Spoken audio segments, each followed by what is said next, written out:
Good morning 10th class. So children, today we learn about theorem 1.6. What is theorem 1.6 means? Let p be a prime number. If p divides a square, where a is a positive integer, then p divides a also. P divides a square means then exactly that p divides a also. So example, 3 divides 81. We know that in 81 3 goes 21 times. 81 is the square of 9. So that's why 3 also divides 9. This is symbol for divides. This is symbol for divides. Okay, based on this theorem, you are having 4 mark sum. It's a very important sum. Without this sum, there is no paper in mathematics first paper. Okay, so example 7. Show that root 2 is irrational. You know that root 2 is irrational, but proof is here. How to prove this irrational number? Root 2 is a irrational number.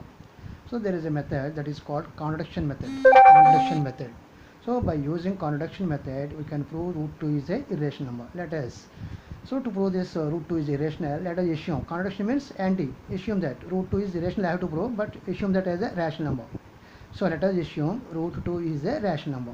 Then we know that root 2 is rational means that every rational number can be written in the form of p by q. So in the place of p by q, write here a by b. A by b means a and b are co-primes. Co-prime means having no common factors.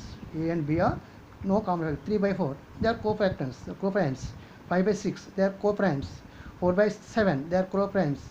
So here a and b are means co-primes. So a and b are having no common factors. So assume like that. Then by cross multiplication, root 2 into b is equal to a. Now squaring on both sides. Then how? Squaring on both sides, we get root 2b whole square means root 2 whole square 2. B whole square b square is equal to a square. 2b square is equal to a square. Just think that this one is equation 1. If you just see 2b square equal to a square means 2 divides a square.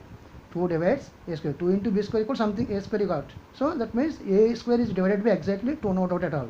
So if 2 is divides a square by the theorem, then 2 also divides a. Okay, that is first one.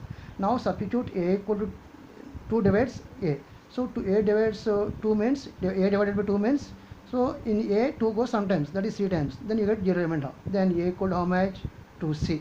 If a divides, if 2 divides a means a equal to how much you get? 2 into c. A equal to 2 into c. 2c equal to a.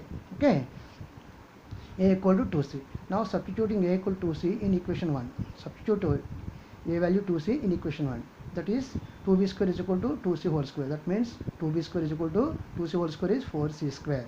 So in these two numbers, you can cancel 2. By cancelling 2, you get b square equal to 2 square.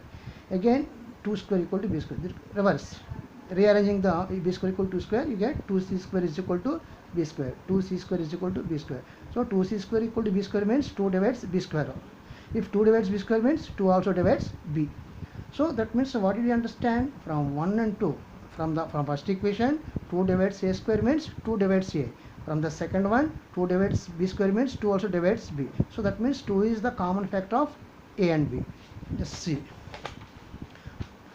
So 2 is the common. Thus contradicts this assumption. If there is a common factor means they are not co-primes. If they are common factors means, so a and b are not co-primes, but actually a and b are co-primes.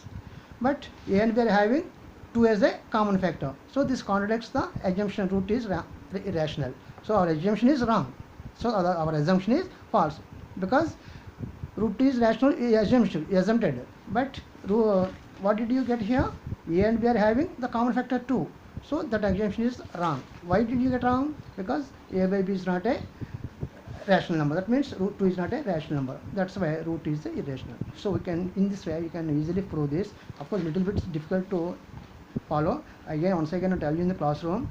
Okay, this is very important theorem, very important sum. 4 marks will be given. Okay, let us follow first, and then in classroom several times I repeat this.